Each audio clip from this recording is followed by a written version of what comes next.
Salve, salve, galera! Mais um podcast da Locomotiva Esportiva está começando agora. Na verdade, mais um ou o primeiro da temporada, fica a critério de vocês.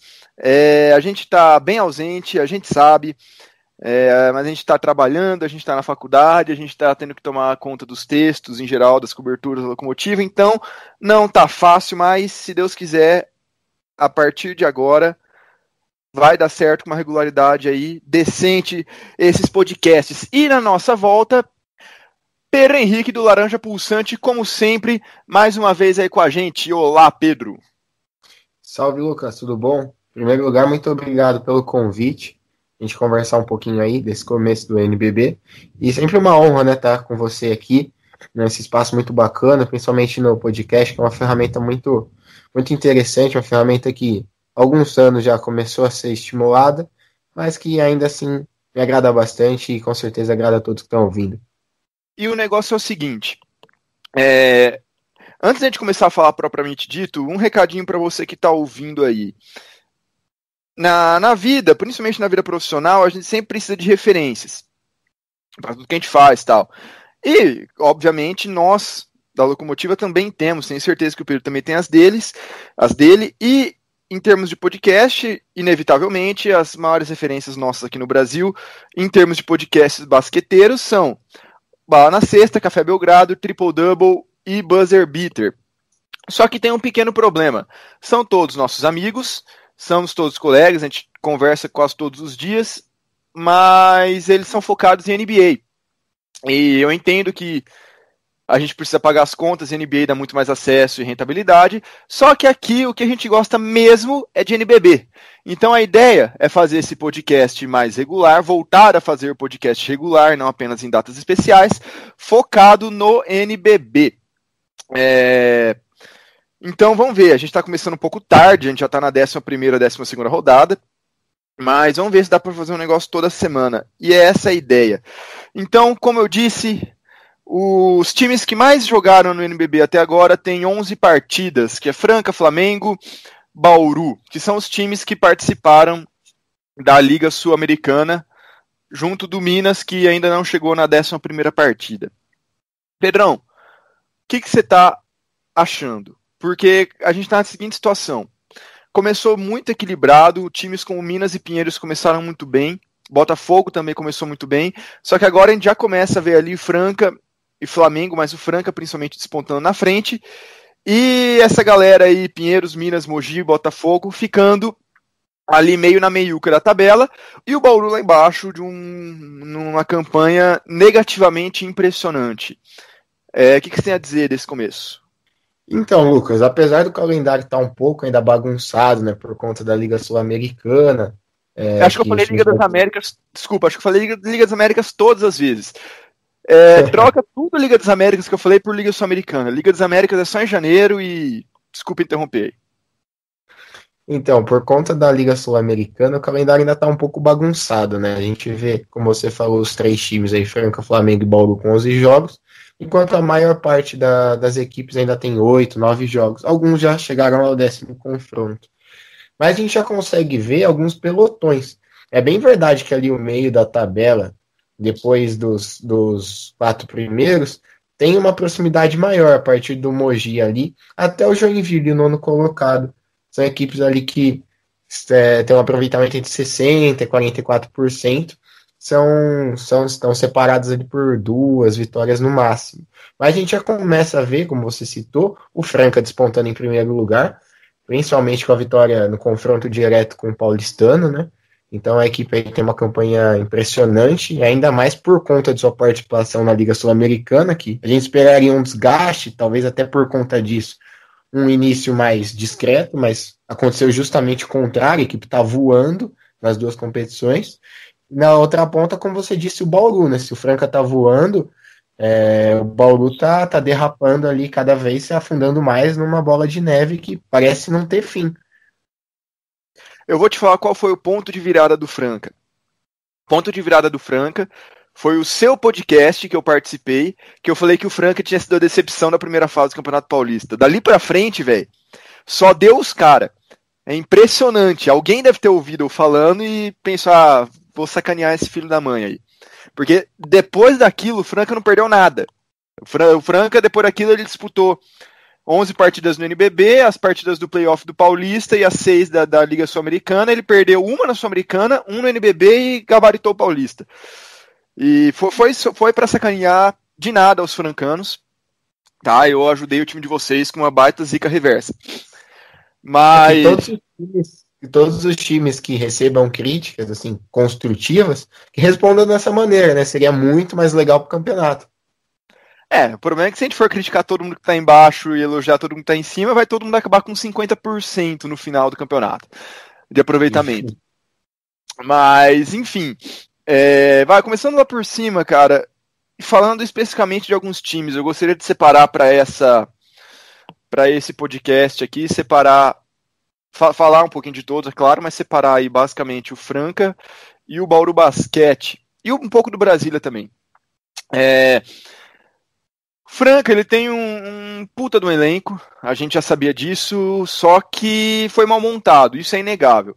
As críticas que eu falei no começo da temporada lá no Campeonato Paulista, eu repito aqui, foi um time que montou um bom elenco, só que do nada contratou o David Jackson, que virou o principal jogador do time. Então demorou um tempo para ajustar, mas depois que ajustou, o David Jackson realmente se conformou aí como líder desse time, ainda mais depois que o Richard machucou, e o Elinho parece ter caído nas graças da torcida de vez. No NBB o time aí tá com 10 vitórias e só uma derrota, e é o único time que venceu as últimas 3 partidas, isso é muito legal. Dá pra ver um pouco aí do nível do equilíbrio do campeonato, e das 14 partidas, das 14 times, só o Franca venceu as últimas 3. Até por isso está em primeiro de maneira isolada.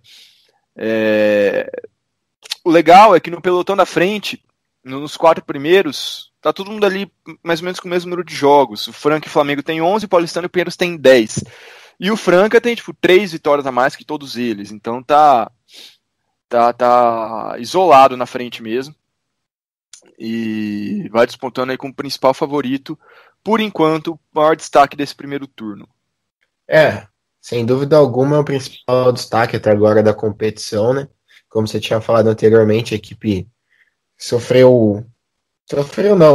conseguiu um grande rendimento depois que o David Jackson encaixou, e a chegada dele e também as convocações da seleção brasileira deram uma bagagem muito importante para o Didi. Didi que estava ali ganhando os minutos no começo da temporada, buscando seu espaço, conseguiu não só buscar o seu espaço, como principalmente nos jogos em que o David Jackson ou não jogou, ou precisou ficar um tempo no banco, ele apareceu ali assumiu a ala da equipe muito bem, principalmente na Sul-Americana, que o Jackson acabou machucado e foi poupado no segundo jogo, se eu não me engano. E o crescimento dele reflete muito bem essa constância do Franca, né? Você comentou que é a única equipe que venceu as últimas 3 partidas. Eu também tenho um número aqui muito interessante, que é a única equipe que venceu todos os jogos fora de casa. Ele fez 5 jogos longe do Pedrocão e venceu todos eles. Isso é verdade. A única derrota do Franca, inclusive, foi dentro de casa, obviamente, para o Botafogo, salvo engano, né? Foi até surpreendente. O Botafogo ganhou de vários times que estavam lá em cima e perdeu de vários times que estavam lá embaixo. É uma campanha meio Robin Hood também. Mas voltando para o Franca, o time tem o combo completo, né? Ele tá tendo apoio da torcida, tá com investimento, tem um dos principais candidatos, por enquanto, ao MVP, um dos principais candidatos ao destaque jovem, um dos maiores candidatos a melhor técnico, um dos maiores candidatos a melhor estrangeiro, que está personificado no David Jackson, que seria o do MVP também. Então, para onde você olha, a posição que você olha, o Franca está tendo qualidade.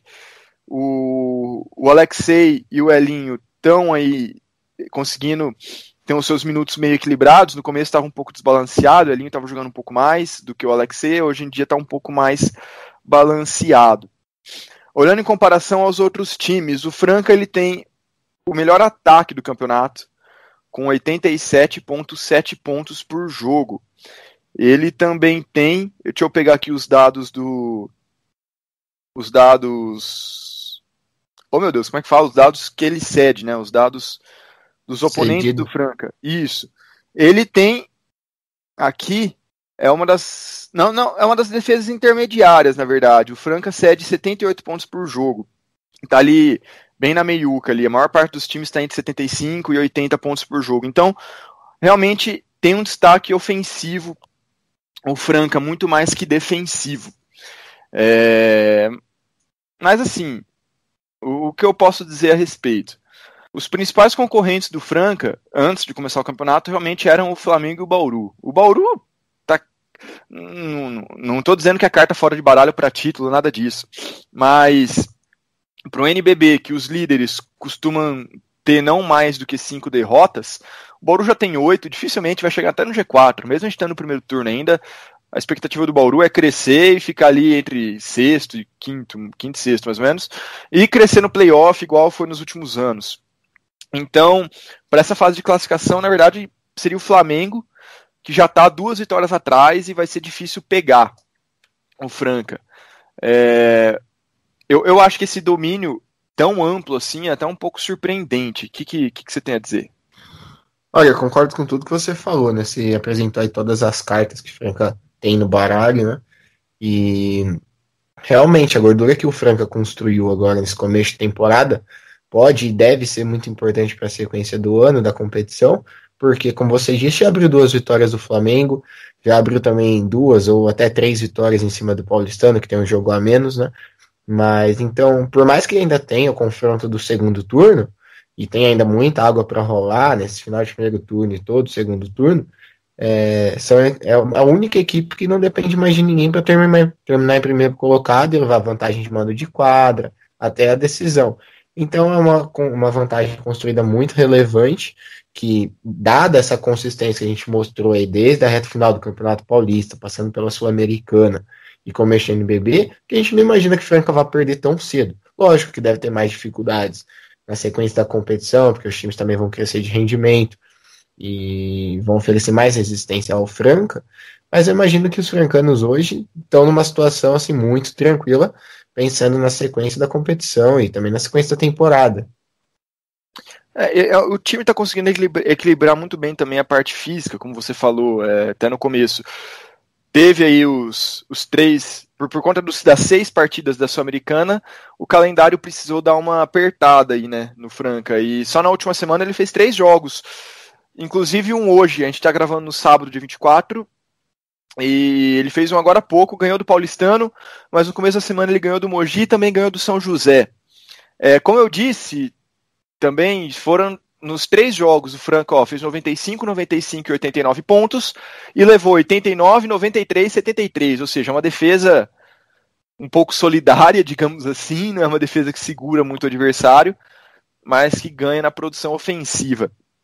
Coincidentemente, o jogo que mais deu trabalho foi contra o São José, que era o time mais para baixo na tabela. O Franca, a gente vai até falar mais pra frente do Super 8, né, dessa Copa aí que o NBB tá lançando, mas o Franca já tá dentro já, então vai disputar, vai concorrer a essa vaga na Liga das Américas do ano que vem. Mas Só aqui, não só tá dentro, como também já conseguiu o direito de mando de quadra por conta das vitórias nos compromissos diretos contra Flamengo e Paulistano, que são as 2 únicas equipes que ainda podem alcançar ele e igualar o número de vitórias, né? Isso é interessante. A gente vai falar da Copa daqui a pouquinho, mas só contextualizando, a Copa vai acontecer entre o primeiro e o segundo turno, entre as festas, entre Natal e Ano Novo. A gente falou que os times que mais jogaram têm 11 jogos no NBB, e o primeiro turno acaba com 13. Então, o Franca realmente já está garantido nisso daí. Bom, quase todo o G4 está garantido, né? São poucas as vagas em disputa ainda. Mas vamos descer um pouquinho, então. Já que a gente falou do Franca. Não vamos descer um pouquinho, não. Tem mais uma coisa que eu queria falar do Franca. Você mencionou o Didi, né? Cara, eu tava pegando os números dele aqui. O Didi, ele tá com 20 minutos por jogo. Isso é não é muito perto dos jogadores que mais atuam pelo Franca, que é o David Jackson e o Lucas Dias, que jogam ali seus 30, 32 minutos, mas olha só, jogando 11 minutos a menos em média, ele tem 14 pontos de média, 13,9 para ser mais exato, contra 18 David Jackson e 16 Lucas Dias. Ou seja, a produção ofensiva dele por minuto é a maior do Franca. Tirando o Hetzheimer, tá? Que o Hetzheimer tem uma produção aí de 1 ponto por minuto, mas ele jogou uma partida só e machucou o resto do campeonato. Mas o Didi tá com uma produção ofensiva animal e não à toa ele já começa aí a ser ventilado para o próximo draft da NBA. Apesar de eu achar um pouco cedo. Ele já começa aí a ter o nome ventilado. Vamos ver se... Ele apareceu... Eu não lembro qual posição que foi. Mas ele já apareceu numa lista aí, numa previsão gringa. Já está sendo observado. Já tem um monte de time olhando o jogo dele. Com razão. Porque vem jogando demais. E com a lesão do Jaú, que era aí o brasileiro mais bem cotado, né, para chegar na NBA, o Didi começou a receber a maior parte dessas atenções. E tá sendo muito, muito legal ver o cara jogar. Tá jogando demais mesmo. Também acho que é um pouquinho cedo para ele ir embora. Não que ele não tenha potencial, longe disso. Ele já vem mostrando aí que eu até acredito que o amadurecimento dele está sendo assim, surpreendente positivamente. Mas eu acho que assim, ainda tem bastante para evoluir. E não que ele não agregue bastante hoje, já você trouxe aí números importantes para a gente pensar nessa produção ofensiva dele, de assumir mesmo um dos papéis de líderes da equipe. Mas até para ele, tipo, chegar mais preparado lá, dar um pouquinho mais de alegria para o torcedor francano, né?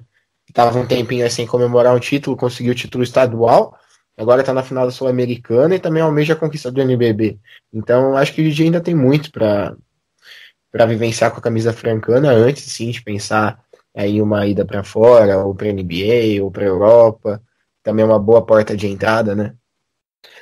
Sim, com certeza. E aí só que aí também tem o outro lado. Vamos supor que ele já consiga, fazendo aí Eu não gosto muito de trabalhar com esse e se, mas vamos brincar um pouquinho. Vamos supor que ele consiga aí ser chamado lá no segundo round do draft, que é provavelmente o que aconteceria se ele fosse logo para lá. E chegue sem tempo de jogo, sem muitas perspectivas. A gente viu o que aconteceu com o Bruno Caboclo, sabe? Ele tá penando na D-League até hoje. Muita gente já acha que ele não tem mais espaço na NBA. É uma situação meio complicada. A gente tem também, por outro lado, se ele esperar um pouco, tem sempre o risco. Desculpa, eu tô gripado, tá, gente? Tem sempre o risco de uma lesão. Também, tipo, aconteceu com o Jaú. Não que o Jaú tivesse chance de ir no último draft, mas a lesão que ele teve complicou um pouco a situação dele. Nenhum jogador quer isso, né? Então também demorar muito para ir dá mais margem para isso. Mas em resumo, eu acredito que o draft ideal dele seria o de 2020, né? Da outra temporada.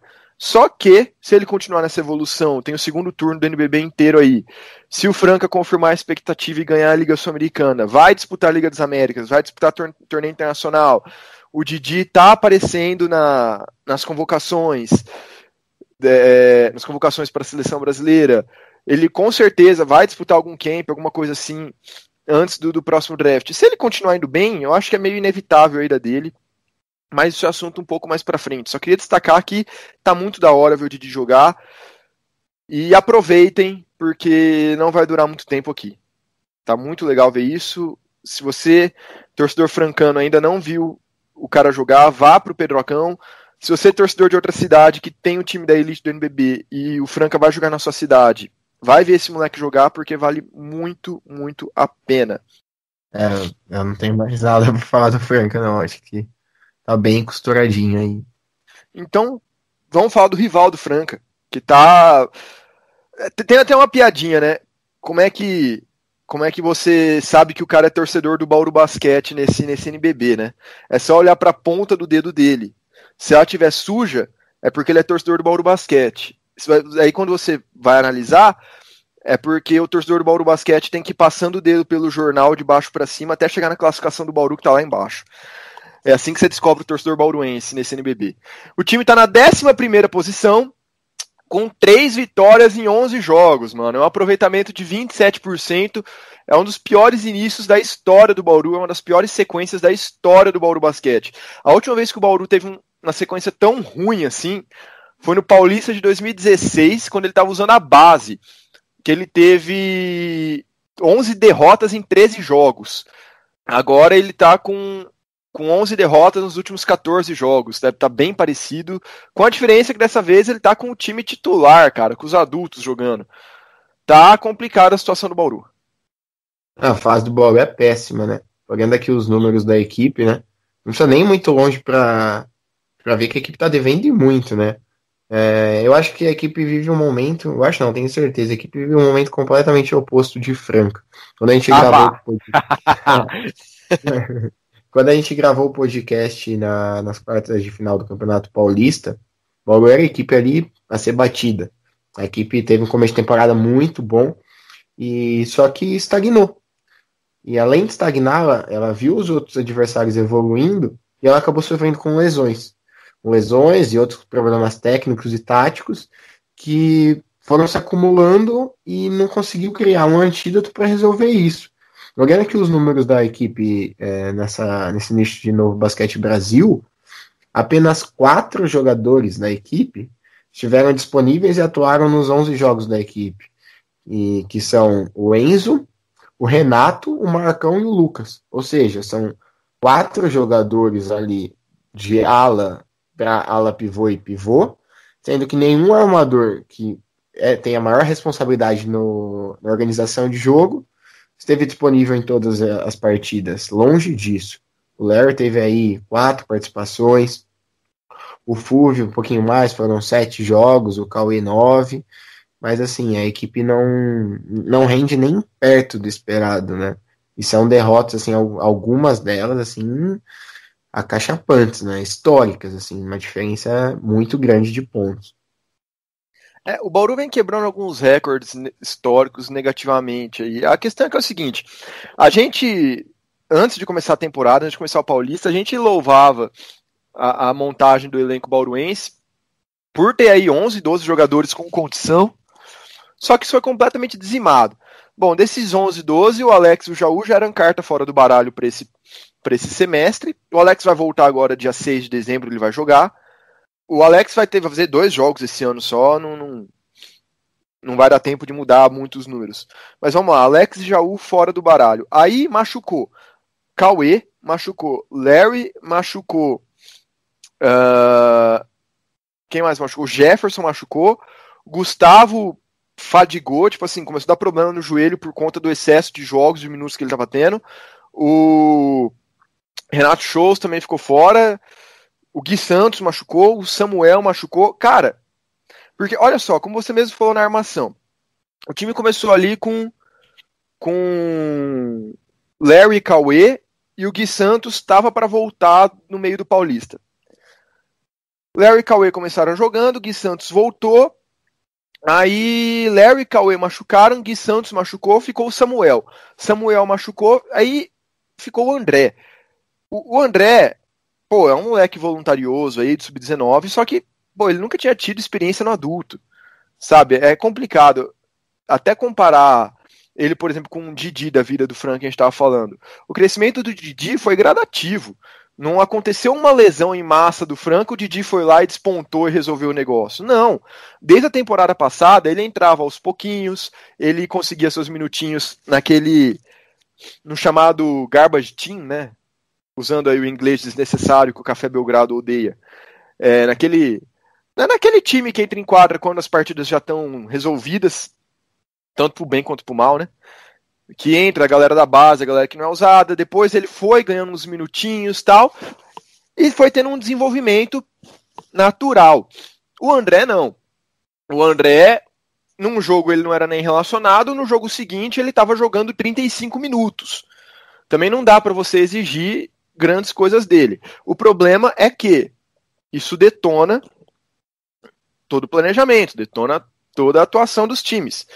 Só que, obviamente, a culpa não é dele. Tá? Não tô falando, Bauru perdeu porque o André foi titular. Não, pelo amor de Deus. Isso é só um sintoma. Eu fiz a soma aqui dos quintetos utilizados pelo Bauru ao longo das rodadas. O quinteto mais usado pelo Bauru foi o seguinte, nesse NBB, tá? Desconsiderando Liga Sul-Americana, que não disponibiliza esses dados. O quinteto mais usado pelo Bauru foi Cauê, Gustavo, Enzo, Jefferson e Lucão, que é mais ou menos o quinteto titular, sem o Alex e sem o Larry. Né? Como é que eu posso dizer? Seria o quinteto do primeiro semestre sem o Larry, tá? Que seria o Larry no lugar do Cauê.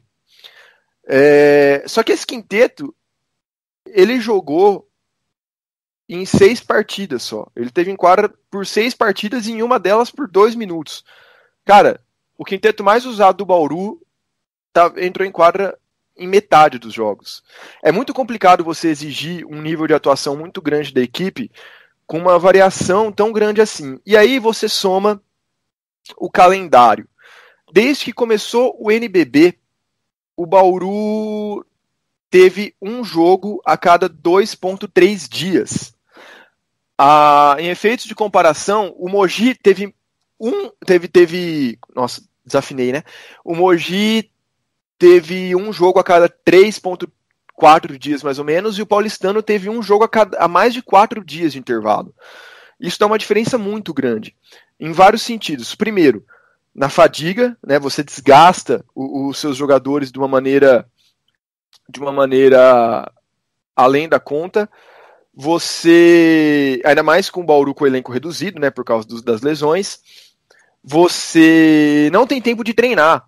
O Demetrios tá nas entrevistas pós-jogo, você pega o Demetrios, tá desolado, tá triste com as atuações e tal. Só que ele também fala, a gente tá 35 dias sem treinar. E nesse meio tempo todo mundo se lesionando, o time hoje joga em São Paulo, amanhã em Brasília, depois de amanhã em Fortaleza, no dia seguinte ele tá na Argentina para disputar a Sul-Americana. É complicado também. Dito isso, mesmo com todos esses desfalques, o time ainda tá jogando mal. Algumas derrotas, por exemplo, pro Joinville, a derrota, o jogo foi meio inexplicável, o jogo começou equilibrado, de repente, no último período, no segundo tempo, o Joinville abriu 30 pontos. Contra o Flamengo, o Bauru fez 47 pontos. Então, assim, tá complicado. Tá? A situação do time tá complicada. Como eu disse, com 8 derrotas, esquece liderança, esquece talvez até G4, sabe? Tá? Não vai chegar. Isso tomando por base as últimas temporadas. O esquema é fortalecer no segundo turno e chegar bem nos playoffs. É aquele chamado crescer na hora certa, né? E contar aí com a volta do Alex a partir da próxima partida, contar aí com a volta do Jaú a partir de fevereiro e ver o que acontece. Você tocou em dois pontos aí que acho que todo dirigente, todo cartola fala bastante, né, nessa época de pós-temporada, que é planejamento e calendário. O Bauru, antes mesmo da temporada começar, sabia que teria uma temporada desgastante, né? Principalmente por conta desse novo formato das eliminatórias da Copa do Mundo da FIBA. Então, o que ele fez? Ele montou um elenco grande, experiente, porque ele saberia que o calendário seria apertado e com aqueles jogadores ele teria que ter um elenco um pouquinho maior por conta até da média de idade de alguns deles, né? E já estão acima dos 30 anos. E como a gente falou antes da temporada começar, realmente um elenco no papel muito bom, mas que não se mostrou suficiente para suportar esse desgaste físico. Não à toa está aí convivendo com uma série de lesões de jogadores importantes, jogadores titulares, alguns que aparecem com bastante tempo de quadra na segunda unidade, outros possuem um pouco menos de tempo de quadra, é verdade, mas que ajudam ali na rotação. E isso abre espaço, de uma maneira não ideal, para que os jovens preencham suas lacunas. E você até comentou do André, que ele tá sendo meio que, não vou usar a palavra queimado, porque eu acho que ele entrou bem nos jogos. Ele hoje tem a média de pontos que muitos jogadores mais experientes da equipe, como Cauê e Fúvio, tem. Não é o mesmo número exato, mas é um número muito próximo. Assim como é muito próximo do Renato também, que jogou todos os jogos. Então, ao meu ver, ele foi bem. Então, não vou usar as palavras sendo queimado. Mas a gente sabe que é longe das condições ideais, como a gente falou do Didi, que foi sendo projetado aos poucos e tem uma equipe pronta, experiente e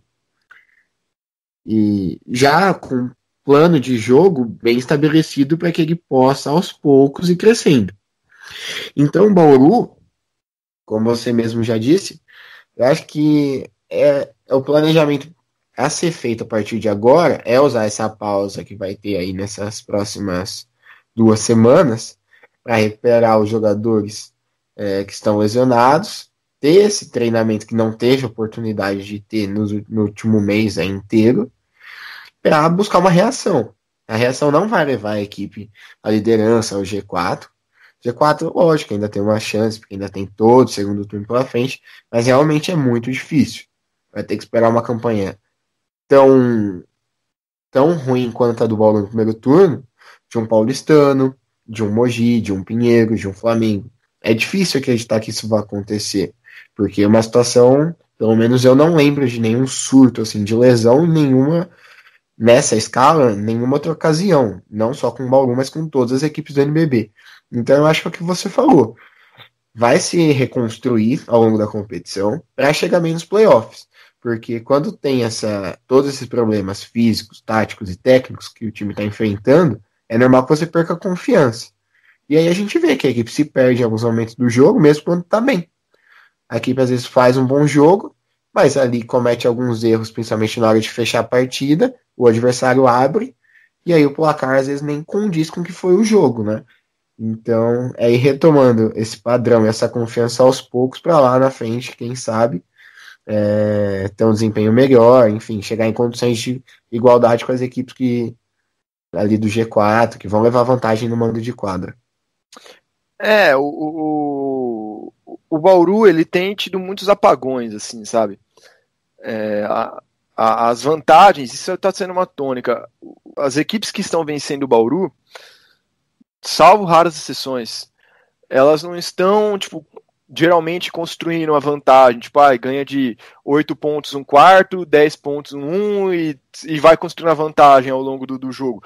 Geralmente são apagões do Bauru, são grandes arrancadas dos outros times, geralmente originadas de uma sequência de, tipo, 3, 4 erros em coisa de 1, 2 minutos do Bauru, que os outros times arrancam de uma hora para outra, assim. E aí a partida já vai estar perdida.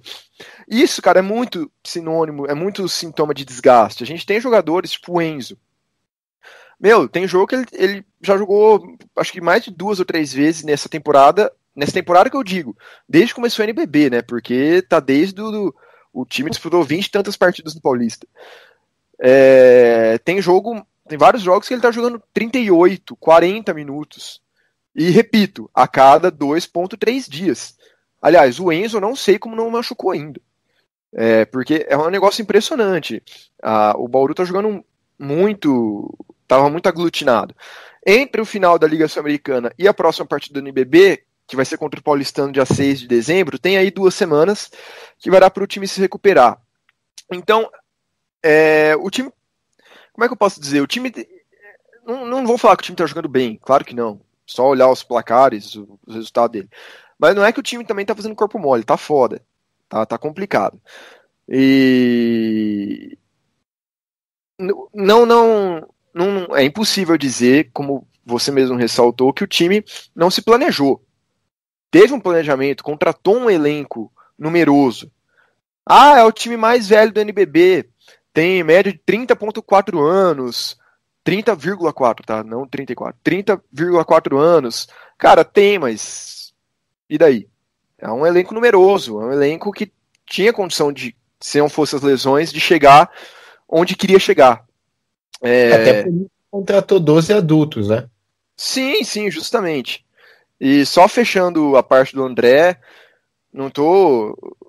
ele não tinha que resolver. Ele não tinha que resolver a parada do Bauru, só quis fazer uma comparação com o Didi para mostrar como são situações diferentes. Tomara aí que ele consiga ficar no adulto, agora que ele mostrou aí um trabalho honesto, um trabalho decente, que ele consiga ficar no adulto para ter o desenvolvimento correto nos próximos meses. Ainda mais porque tanto não dá para cobrar ele, que além dos jogos do adulto, ele também jogou pelo Sub-19 nesse período, então também o moleque jogou mais tempo que todo mundo. Mas realmente a situação do Bauru é complicada. E muito tem se falado, principalmente antes da segunda fase da Sul-Americana, de chegar reforços. Primeiro sobre algum reforço pontual para a Liga Sul-Americana, que, como vocês devem ter percebido, não rolou. Como agora ir para o NBB. Fala-se um pouco do Caio Torres, eu não tenho visto nada muito concreto. Apesar do Caio Torres estar aí solto na parada, eu não tenho visto nada muito concreto. Eu acho complicado, porque provavelmente teria que gerar uma dispensa. E aí, inevitavelmente, o primeiro nome que vem à nossa cabeça é o Marcão, que é o pivô da segunda unidade. Mas eu acho muito improvável, tanto financeiramente quanto em termos de grupo mesmo. Dispensas no meio do ano não são coisas do perfil do time do Bauru, sabe? A última vez que isso aconteceu, em caso de dispensa mesmo, foi com o Roy Booker, que foi o americano que chegou para a temporada 2016-2017, que foi mandado embora antes do NBB começar, porque o Rio Claro acabou e o time teve a chance de pegar o GG e o Guideodato. Por questões financeiras, já que o cara recebia em dólar e era um jogador só, ele foi dispensado. Foi triste, ele jogava bem, a torcida gostava dele, mas foi a única vez que isso aconteceu nos últimos 5, 8 anos do Bauru. Eu não acredito que vai acontecer uma mudança agora. Realmente, é hora aí da torcida também confiar, o Alex vai voltar, o Jaú vai voltar em fevereiro, o time vai ter esse longo período agora para se recuperar e tentar fazer as coisas funcionarem no segundo turno. Um pouquinho abaixo do Bauru, que eu queria comentar também desse começo, mais por cima, assim, tá o Brasília. O Brasília, que ganhou o primeiro NBB, né, a franquia do universo, né, que ganhou o primeiro NBB, tá aí com uma campanha de 2 vitórias em 9 partidas. Só que é um time que tem um quinteto titular muito bom. Tem ali Zach Graham, Rick Sanchez, tem Nezinho, que obviamente não tem o vigor e o preparo físico de outrora, mas ainda é o Nezinho. E tá com uma campanha muito, muito fraca. O que você tem a dizer aí do time da capital? Que tá brigando ali com São José e Cearense, todos com 3 vitórias ali para ficar longe do rebaixamento.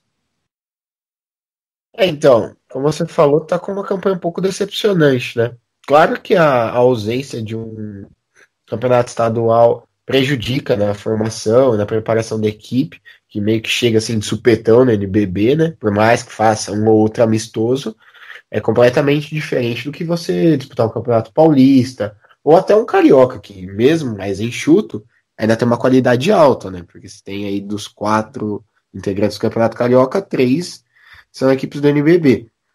Então eu acho que isso prejudica bastante, né? Como você falou, o quinteto titular tem uma média boa, praticamente todos os 5 jogadores ali pontuando na casa dos dígitos duplos, mas o banco não está respondendo, né? Isso é uma característica assim, de equipes que têm um investimento um pouco menor, que depende muito ali de 3, 4 jogadores para fazer um confronto equilibrado, para buscar uma vitória. E isso a gente tem visto bastante no Brasília. É uma equipe que nem de longe lembra aquele Brasília do início do NBB, mas que assim, para um retorno, esperava-se um pouquinho mais. Esperava-se um pouquinho mais, a cidade merece um pouquinho mais. Vamos ver, ainda é o começo de temporada, pode ser que esses jovens jogadores aí da segunda unidade, principalmente Pedrinho Rava, até o Rafa Moreira, que assim não é tão novo, mas que vem ganhando mais espaço no NBB a cada dia, pode ser que eles cresçam um pouquinho mais de rendimento e ajude aí nessa retomada do Brasília. O time ele tem média de 79 pontos, E desses 79, 62 vem do time titular. Só 19 vem... Não, 19 não. Só 62 do time titular e 17 vem do time... Vem dos jogadores que saem do banco. Eu vou pegar a estatística aqui, que está carregando. Quer ver? O Brasília, ele tem ali o segundo, terceiro, quarto, quinto, sexto ataque da competição, no total. Só que se você for ver pelos jogadores que vêm do banco, essa classificação vai cair para 11º. Então tem ali uma diferença muito, muito grande em termos de pontuação. O grande destaque do time, obviamente, é o Zach Graham, que é o único jogador desse NBB que tem média superior a 20 pontos. Ele está com 21 e alguma coisa. Que muito me espantou quando o Brasília contratou por 2 motivos. Primeiro, me espantou o Brasília contratar, porque ele é um dos jogadores maior destaque a nível sul-americano. Não imagino que deva ser muito barato. E também me espantou o fato da chegada dele não ser tão alardeada assim na mídia basqueteira mesmo. Muita gente deu destaque aí pro retorno do Arthur e do Nezinho, do Rick Sanchez, e pouco foi falado do Zach Graham. E, tipo, mano, ele, desde o Guarus de Lara, era um dos principais jogadores. E tá aí doutrinando no NBB. Concorre, imagino, também ao MVP. Eu não sei como é que vai funcionar isso, porque o Brasília dificilmente vai avançar, né? Por mais que pegue um playoff, dificilmente vai longe. Então ele sairia um pouco atrás do que o David Jackson e o JP Batista, por exemplo, que também, e o Marquinhos. Mas tá caminhando a passos largos para sua cestinha, pelo menos essa primeira fase. E é o grande nome. Eu torço, cara, eu gosto do Brasil, eu gosto do elenco do Brasil, eu torço muito para que ele dê certo, para que ele não caia também, né? Porque a cidade merece. Falar de rebaixamento é um pouquinho difícil, né? Nessa altura do campeonato ainda. Tá também muito cedo. E também por conta até da competição em si, né? Infelizmente a gente convive com um problema financeiro que muitas temporadas o rebaixamento foi definido pela continuidade dos projetos, né? Então eu acho que é um pouquinho ainda cedo. Mas eu gosto desse elenco também do Brasil e eu vejo um amadurecimento nele. Tanto que nos últimos 3 jogos a equipe ganhou 2, né? A equipe que até então acumulava 6 derrotas em sequência, ganhou 2 nos últimos 3 jogos. Acho que é um pouquinho também de conhecer um pouquinho o companheiro que está do lado. Lógico que o Arthur e o Nezinho aí são companheiros aí de longa data, principalmente no Brasil e também na época do Coque, mas chegou aí 2 estrangeiros que nunca tinham jogado junto com eles. Também tem atletas da segunda unidade que nunca atuaram juntos. Então eles estão se conhecendo e pode ser uma equipe que vai brigar ali pelas últimas vagas dos playoffs mesmo. E o André Germano no comando, né? Primeiro time profissional dele na elite do NBB. Chegou já no NBB sem, como você mesmo falou, sem preparação, sem nenhum torneio anterior. Chegaram já no NBB com um elenco novo, com um treinador que está pela primeira vez na elite. Ia demorar um pouquinho para engrenar mesmo. Torcer pro time arribar nesse finzinho de primeiro turno, começo do segundo. Falando entre turnos, vamos falar da Copa, desse Super 8. Cara, o que é isso? O Super 8 é um torneio em confronto modelo olímpico, que a gente vai explicar o que é, que vai acontecer ali no final do ano, entre o Natal e o Ano Novo. Um pouquinho antes do Natal já começa, na verdade. Na NBA, a gente tem as tradicionais rodadas de Natal, né, rodada de Ano Novo, toda data comemorativa, tirando a ação de graças, tem aí uma rodada especial da NBA, que geralmente a tabela coloca grandes clássicos, coisa e tal. No Brasil é um pouquinho complicado isso, porque esses feriados estão nas férias de verão brasileira. O Natal, principalmente o Natal, aí, num país com uma tradição católica tão forte quanto o Brasil, não tem. E num país ainda tão acostumado com futebol, né, que encerra as atividades em dezembro, é um pouco complicado você instituir essa cultura de ter grandes jogos entre Natal e Ano Novo. A Liga tem tentado, e na última temporada já fez acho que Flamengo e Vasco, uma coisa assim, mas eu acho que foi um acerto colocar essa Copa, porque nada melhor do que colocar os melhores times da competição para jogar partidas que realmente valem uma taça durante essa época. Então, vão ser confrontos eliminatórios. O primeiro vai pegar o oitavo, o segundo o sétimo, o terceiro o sexto e assim vai. E um sistema de quartas de final, semi e final. O que você acha aí dessa iniciativa, Pedrão? Ah, quem ganhar vai para a Liga das Américas, tá? É isso que vale o torneio. Uma vaga na Liga das Américas. Eu achei uma sacada assim muito boa da Liga, porque como você disse, até uns anos atrás a gente sequer tinha jogo por conta dessa cultura. Antes as equipes entravam assim de recesso, digamos assim, ao final da primeira quinzena de dezembro e retornavam ali a partir do dia 4, 5 de janeiro.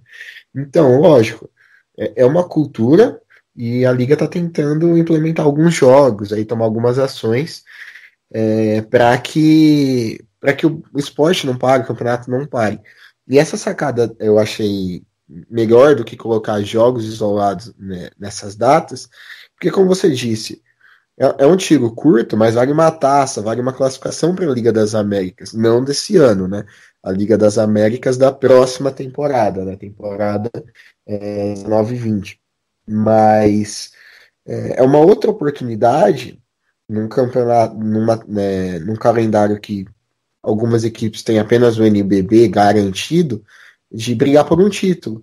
Porque se você não disputa um campeonato estadual ou um campeonato internacional, você depende apenas do NBB. E um campeonato extremamente equilibrado quanto o NBB, são aí 4, 5 equipes disputando como favoritas e outras 3, 4 ali comendo pelas beiradas para um título. E isso muitas vezes acaba sendo cruel. A gente vê muitas equipes retirando ou diminuindo investimentos por conta da conquista ou não de campeonatos. Quando você abre mais uma possibilidade e mais também um calendário com uma visibilidade de jogos sendo televisionados numa data tão especial que, consequentemente, por conta das festas, vai ter grande audiência, eu acho isso muito importante para o desenvolvimento do esporte e também dos times. Fora que é tiro curto, não vai desgastar tanto e vai despertar um interesse ainda maior. Como eu falei, o primeiro pega o oitavo. Então hoje, os confrontos das quartas de final seria Franca e Corinthians, Botafogo e Flamengo, olha aí, um clássico já nas quartas. Paulistano e Minas e Pinheiros e Mogi. Então você vê, logo nas quartas já teria um clássico. Eu gostei muito. E só ressaltando o que você falou para ficar bem claro, não é para a Liga das Américas de janeiro agora, é para outra Liga das Américas. O Brasil vai ter 3 vagas, uma vai ser desse Super 8 e as outras 2 vão ficar com os finalistas do NBB. Se o finalista do NBB, um dos finalistas do NBB for o campeão do Super 8, vai para o terceiro colocado. Aí é bem óbvio. Mas, cara, eu gostei bastante. E já tá tudo mais ou menos definido, né? Porque ali os 5 primeiros, do Franca ao Mogi, eles com certeza vão estar. E do Minas para baixo ainda tem ali uma disputa. O Joinville, que tem a mesma campanha do Corinthians, mas perde nos critérios de desempate. O Vasco também, que tem um jogo a menos que eles, pode chegar. E até mesmo o Bauru. Eu acho que o sarrafo tá no Bauru. Eu acho que pro São José participar já tá um pouco mais difícil. Mas eu acho que ali Minas, Botafogo e Corinthians tem que tomar cuidado com o Joinville, Vasco e, em menor escala, porque já tem muito mais jogos, o Bauru, que pode brigar eventualmente por isso. Se bem que não, acho que o Bauru nem pode, porque o Bauru já tem 11 jogos, né, mano? Então, na verdade tem mais 2 rodadas pro Bauru, né, que são os 2 últimos jogos ali. E mais 4, 5 pros outros. O Bauru tá fora. É Joinville e Vasco só. Eu acho que, assim, matematicamente ainda não tá fora, mas, assim, eu descartaria do baralho. Até uma situação um pouco surreal, né? A gente já comentou bastante desse início de temporada decepcionante do Bauru. Mas eu vejo hoje, por exemplo, o São José com muito mais chances por conta de ainda ter 3 jogos por fazer. Claro que se ele eventualmente perder esses jogos, ele também acaba deixando de lado essa condição de brigar. É muito improvável, Pedrão, porque o Corinthians, que é o 8º, tem 9 jogos e 4 vitórias. O São José tem 8 jogos e 2 vitórias. No máximo, São José... eu acho meio difícil. Eu acho que é mais Joinville e Vasco mesmo. Voltando um pouquinho pro Bauru. Olha o ponto que o time chegou. Não por... Repito, não por demérito. Obviamente o time tem jogado mal, mas em termos físicos e táticos, né, de treinamento, cara, essa ausência no Super 8 vai ser boa porque vai dar mais tempo de treino ainda pro time. Então é mais uma chance pro time recuperar. E só que por outro lado aumenta a responsabilidade. Se o rendimento não melhorar a partir de janeiro, tá acontecendo alguma coisa. Mas aí a gente vai ter vários podcasts para discutir isso. Sim, é uma ausência que, obviamente, Paulo não queria ficar de fora, né? Mas é uma ausência que, por outro lado, dá a condição da equipe se reerguer, né? Porque ganhar ou perder campeonato faz parte, né, da temporada. Como a gente disse, que nem a NBB são 14 equipes, apenas uma vai ser campeã. Quer dizer que os outros 13 times aí planejaram errado? Não. É do esporte. Um ganha, o outro perde. Mas o fato de você não estar ali entre o pelotão, não brigar, por isso é o que acende a luzinha de alerta. Mas é o que você disse, ainda tem bastante água para rolar e o campeonato tá só no começo. O que eu acho legal da Copa é que por serem jogos eliminatórios, não são séries, né? Igual são nos playoffs, que são séries, melhor de 3, série melhor de 5. Dá uma imprevisibilidade muito maior. Por exemplo, eu acho extremamente improvável. O Corinthians vai ter reforço, tá? Não vamos ficar falando do Corinthians agora, isso deixa para outro dia. O Corinthians vai ter reforço chegando aí no time. Ainda não vou falar nomes ainda, mas vai ter. A data limite é o final do primeiro turno para qualquer equipe, inclusive para o Bauru que a gente mencionou, tá? Mas se alguma outra equipe quiser se reforçar, tem até o final do primeiro turno para inscrever esse atleta novo. Mas mesmo assim, o Corinthians dificilmente, acredito que chegaria numa final de um campeonato. E consequentemente, dificilmente chegaria numa Liga das Américas. Mas olha só, sendo jogos eliminatórios, o Corinthians tem uma chance muito maior de vencer esse campeonato, por exemplo, e chegar numa Liga das Américas. Eu acho que isso mesmo pro Botafogo, até para um Minas da vida. Eu acho isso muito, muito legal também. Com 3 joguinhos ali, você chega num campeonato desse. E só fazendo um adendo, já que eu falei de possíveis reforços,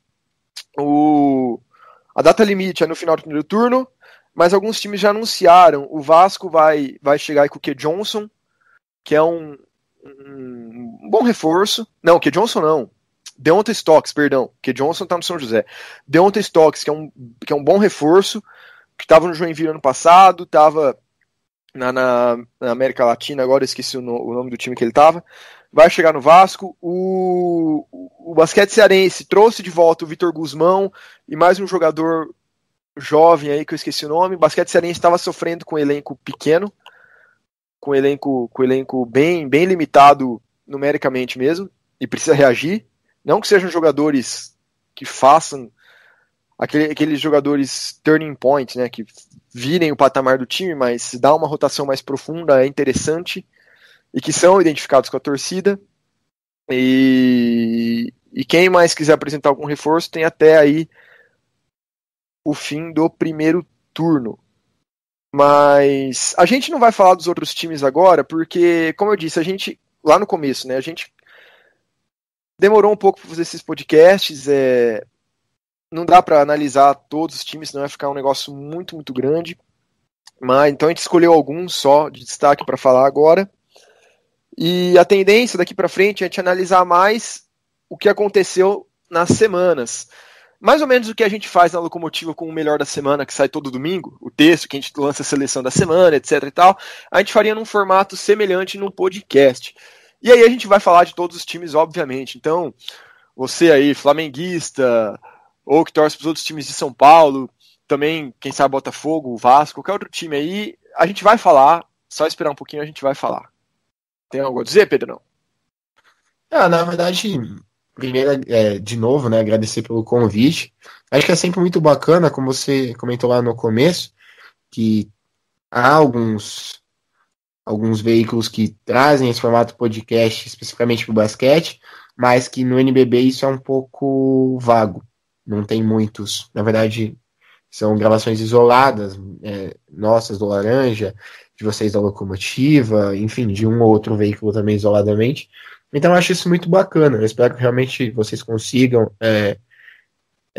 manter esse projeto de toda semana gravar com os destaques positivos e até negativos da semana, como aconteceu hoje, que a gente toma como exemplo o Franca e também o Bauru. Então, eu torço para que dê certo e sempre que você precisar pode contar comigo que tô aí pra gente bater um papo legal e falar meio que resumidamente de tudo que tá acontecendo. A ideia é essa mesmo. O Pedro vai estar aqui outras vezes, a gente vai chamar também outros convidados também para falar disso. Vamos ver se a gente consegue manter isso até o final da temporada e ver a receptividade de vocês. Então, até para que a gente possa continuar fazendo isso, eu peço para que você que está ouvindo, que chegou até aqui, mostre para os seus amigos, para os seus contatos, porque a gente sabe que no NBB não tem tanta audiência assim quanto uma NBA da vida. Só para fechar, mandar um abraço aí para o grupo Bola Laranja, que tá boa parte aí da galera que mais acompanha o basquete aí a nível brasileiro, e uma recomendação para vocês. Se vocês estão ouvindo isso e estão com disponibilidade de entrar no Twitter, entra no Twitter agora, no Twitter do Vinícius Guimarães, que é @ViniGuimarães32, e olha o tweet fixado dele. Ele sempre teve o costume de analisar algumas jogadas do NBB, tá voltando a fazer isso, e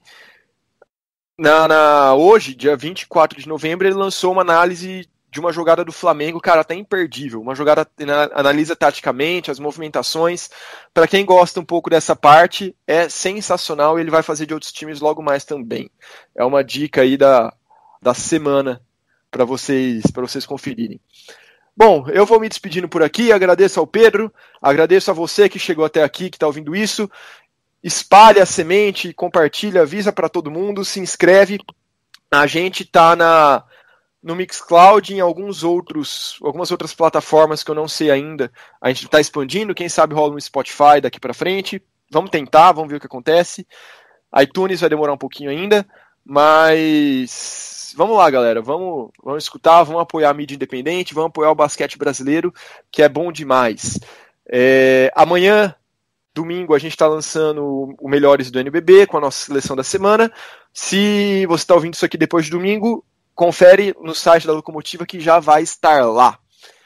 Bom, galera, é isso. Obrigado, Pedrão. Até semana que vem, se Deus quiser. E falou!